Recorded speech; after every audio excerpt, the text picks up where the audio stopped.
think about how much time is my kid spending on developing themselves in an athlete, developing these 10 general physical skills in all the different ways that they can, and how much time are they spending on this sport specific skill.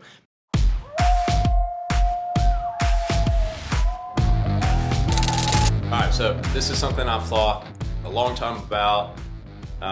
Wanted to share this with a lot of young athletes and their parents because it's something that I've learned over the years, and a lot of mistakes I made when I was younger that going back on, I wish I could change. And so this is really geared towards young athletes, middle school, high school athletes who are really trying to be the best of their sport. Maybe they're trying to get a college scholarship or go pro or whatever it is.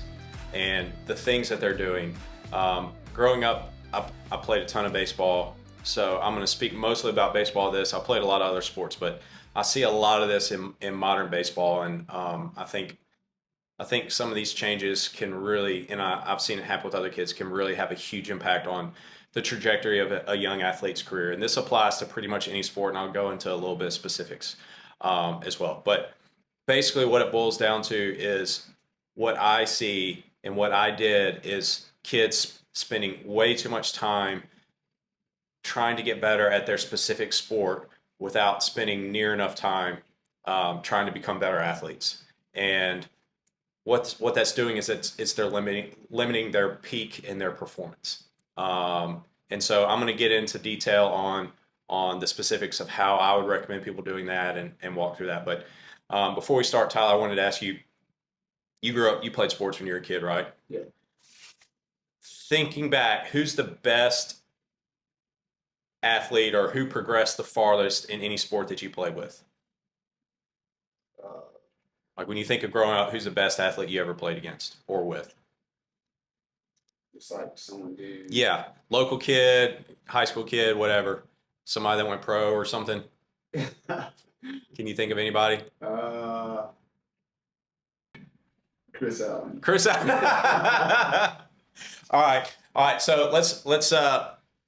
I'm going to use Bo Jackson as an example. Cool. Okay. All right. I think most people probably know who Bo Jackson is. All right. Bo Jackson. I'll ask you, what made Bo Jackson? What made him better than everybody else in sports? Played multiple sports. Yeah, in football and in baseball. Why was he better than everybody else? Just not natural, but training. Training? Yeah. Okay, like what skills did he have or what abilities did he have that separate him from everybody else? He was bigger, faster, stronger, Yeah. could jump higher. Unit. He could adjust faster to higher levels of competition. Right. In baseball, he could hit it farther than everybody else. He could run faster than everybody else. He wasn't the most skilled. Even when he played Major League Baseball, if anybody who knows much about swings, you can watch a swing. His swing wasn't that great, Right. but he still made the All-Star team. He expelled 30 home runs, and he was also playing football in his off season. Okay, Bo Jackson is the epitome example. Looking back on my career in baseball specifically, the guys who made it to play college baseball or the guys who got drafted were typically not the most technically skilled. They weren't the ones with the best mechanics. They didn't have the best fielding. They didn't have the best swing. But what they did have is they threw harder, they were bigger, they were faster, they were stronger. Right. And that's what separates them. And that's what scouts were looking for. Scouts would draft a guy that ran a 6'3", 60 who was 6'2" and who hit 200 over somebody who hit 400 who was 5'10" and ran a 7'2", 60 because they're looking for potential, because they know that ultimately the peak of a kid's performance in whatever sport comes down to the basics. And so what I wrote up here is these are the 10 general physical skills. Okay. Endurance, stamina, strength, flexibility, power, speed, coordination, agility, balance, and accuracy. And a really easy way to think about this, and this is super rudimentary, it's not exactly like this, but if you think about, everybody's played video games before, and you have a video game character.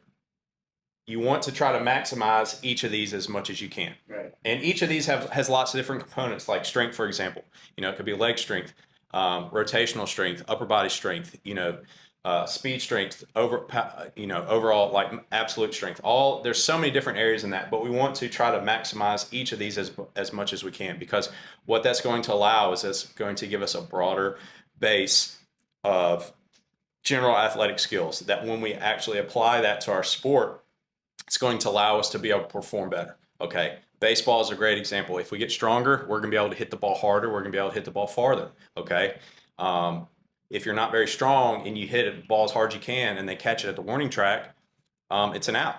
But if you're the strongest guy on the field and you hit the ball, 75% as hard as you can, it goes over the fence. And all of a sudden that's a home run. And you add that up over a long period of time. And that's the difference between, hitting a ton of home runs and being all-star or whatever, and, getting cut is the strength and how far you can hit the ball. And the same thing goes for pitchers. Everybody knows somebody that throws 95 is typically is going to be a better pitcher than somebody that throws 85. And a lot of that comes down to strength in specific areas. So we want to try to maximize all of these areas in lots of different aspects. Okay. So what happens when we only practice our sport? So baseball, for example, kids play spring ball, they play summer ball, they play fall ball. And then what do their parents do if they want to get better at their sport? They hire a pitching coach, or they hire a hitting coach, or they go out in the yard and they play baseball. And all that's great. It's going to help some, but you're not increasing the ceiling very much. All you're doing is improving the skill of that specific sport. In my opinion, a much better way to go would to be spend a smaller part of the season actually playing and practicing your sport, and the vast majority of the season making yourself a better athlete, working out, getting stronger, getting more flexible, improving your stamina. Stamina is a very underrated one for baseball specific, because baseball is a long, grueling sport, and also you play tournaments on weekends, and you might start off the weekend hot and fall at the end of the weekend because your legs are tired, or your mechanics break down because you're tired. So stamina is really, really important, especially the higher up you get in baseball, the more games you play. Major League Baseball players play 162 regular season games plus preseason. They probably played 200 games a year. If you're not in very good shape, you're not going to be able to perform at a high level throughout all that. Endurance is there as well. Flexibility is extremely important because it's going to allow your body to be able to use all your muscles in the correct way and be able to get in positions more effortlessly, conserve energy, and also generate more power in whatever you're doing. Power, speed. We talked about speed. Speed kills. That's a great saying for sports. Coordination, depending on the sport, hand-eye coordination is extremely, extremely important, but there's lots of other coordinations as well. Agility, balance, and accuracy. Now, depending on your sport, some of these are more important than others, but what the body does, it's only going to allow you to progress in a certain area. If every other area is not progressing, your body's only going to allow a certain area to progress so much, because it's going to damper the peak of a given area. So you can take your body, for example, if you only work your upper body, your body's going to stop allowing your upper body to get stronger if your lower body can't keep up with it, because it's going to protect itself. It needs to be more balanced. And so if you only work your upper body, eventually your body's going to stop allowing that to progress, because the supporting muscles, or if you're only doing one lift for a certain amount of time, if you're only doing bench press, but you don't have the back muscles to support those muscles, you're going to hit a plateau because you don't have the support around it. The same thing goes for sports. Okay. Your body's only going to progress so far in a certain area, as the supporting areas around it are going to allow to. So if we want to improve as a general athlete, we have to work on all of these. Okay. Now, a lot of people talk about playing multiple sports, and I think that's a great way to do that, because different sports require different abilities, different skills, different strengths, different speeds, powers, agilities, flexibility. It's going to develop multiple things.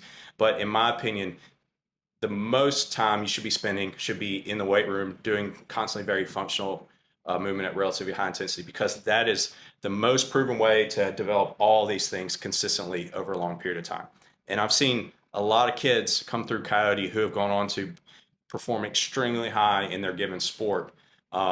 And a lot of that, in my opinion, is because of the way they learned to train while they were here. When I look back on when I was a kid and lifting weights, I didn't even start really lifting weights seriously until college.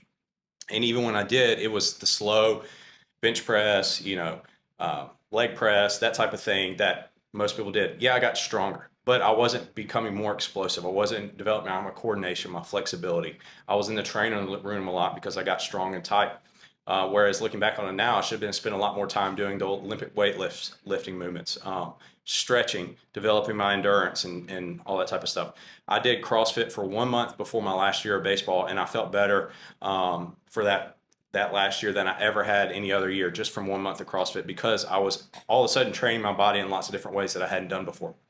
So playing other sports is a great thing to do, but in my opinion, the best thing you could do is to go back to the drawing board and spend most of your time developing yourself as an athlete, because when you actually come back to the sport, you're going to be able to progress so much faster and so much higher, because you've increased your potential by creating your base of an athlete. So this is a little pyramid. This is a CrossFit hierarchy of importance. And I thought this is a good, this might not be 100% exactly how you should look at it, but it's a great idea to think about how I should be looking at how much effort I'm putting into things. Okay, the base of this is nutrition. So there's so many kids who play sports, or baseball, for example. They play baseball all year round, and then after the game, they're going to eat pizza, or they're eating cereal every morning. They're not tracking their protein. They have no idea what they're eating. They're eating junk food all day. But they're playing baseball all year round. So all they're doing is living in this tiny little portion of the pyramid, when the biggest progress they could be making is by improving their nutrition. I've seen so many kids start to track their protein and make tremendous progress, because all of a sudden their body's able to start building muscle because it has the protein to be able to do so. Metabolic conditioning is the next one. Same thing. A kid gets worn down over the weeks and months of a season and the amount of games that they play, and their technique breaks down. They start getting hurt because they don't have the conditioning to be able to handle it. Gymnastics, being able to control your body in space, is what gymnastics is. I think most people think of gymnastics as the what you see on the Olympics, and that's the highest level of gymnastics. But basic gymnastics is controlling your body through space, being able to move your body around obstacles, being able to pick yourself up off the ground in a correct manner. And that's what you're doing in sports, is you're moving your body around in space. So the more you can practice and improve on that skill, the better you're going to be. And then weightlifting, obviously getting stronger, is going to increase your power, increase your strength, and all that type of stuff. And then sport. So this should be, in my opinion, the least amount of time of your year, the least amount of your focus should be spent on your sport specific stuff. So if I'm looking at it, baseball, you start your baseball season in February, I think you should start ramping up and training your sport specific skills in January. That doesn't mean you completely stop in the off season. Do it some, but your main focus should be getting my nutrition in check, getting my conditioning up, improving my body control and my body awareness and moving my body through space, getting stronger, improving my flexibility, improving my coordination, improving my speed, working on all these things for the entire off season, while still just spending a little bit of time just trying to maintain my skills. But this should not be the time that you're really spending working on your sport. And then once you get close to the season, then you kind of go into maintenance mode, and these things, spend all your time on here, still focus on the nutrition throughout your season. And then as soon as the season's over with, then you go right back and do it again. If you continue to work on making yourself into a better athlete, you're going to have a much better chance of performing and reaching your peak capacity.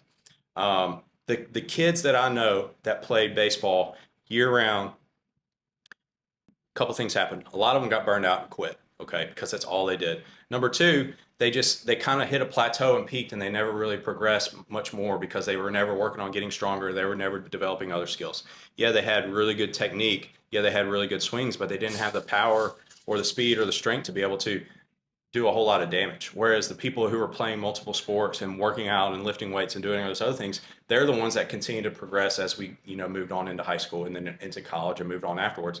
And we all know about the late bloomers, the guys who nobody knew about until they got to college, and then all of a sudden they're progressing and getting drafted. Paul Skeens is a great example. That dude went to the Air Force. Nobody knew who he was, and then all of a sudden he really started. I listened to a speech with him, and they asked him how he had added 5 miles per hour to his fastball over one season. And they asked him this at the World Series and I was watching on TV. He said he focused on his nutrition and his recovery. And those were the two things he said. He focused on his nutrition, he focused on his recovery, made it a priority, and all of a sudden he had 5 miles an hour to his fastball. He transferred from Air Force to LSU. His number 1 overall draft pick. He's already in the majors. He's already thrown twice as many 100-mile-an-hour pitches in the majors as anybody else, and he's only been up for a couple months. That's a late bloomer. That's a definition of late bloomer. He spent a lot of time developing himself as an athlete, and then once he had reached that, then his sport specific skills, peaked and shot up because he had spent all this other time doing these other things. So that's a great thought process for young athletes, for parents of young athletes. Think about how much time is my kid spending on developing themselves in an athlete, developing these 10 general physical skills in all the different ways that they can. And how much time are they spending on this sport specific skill? Because for the majority of people, they're spending the vast majority of time here and hardly any, if at all, time here. When if they would spend most of their time here and just a little bit before and during the season on this part, then they would much improve their peak, much improve their sport specific skills, and then greatly increase their chance of getting that college scholarship, which is ultimately what most kids are working for. So keep that in mind, apply it to your training, and I think it'll help you reach, ultimately reach your goals.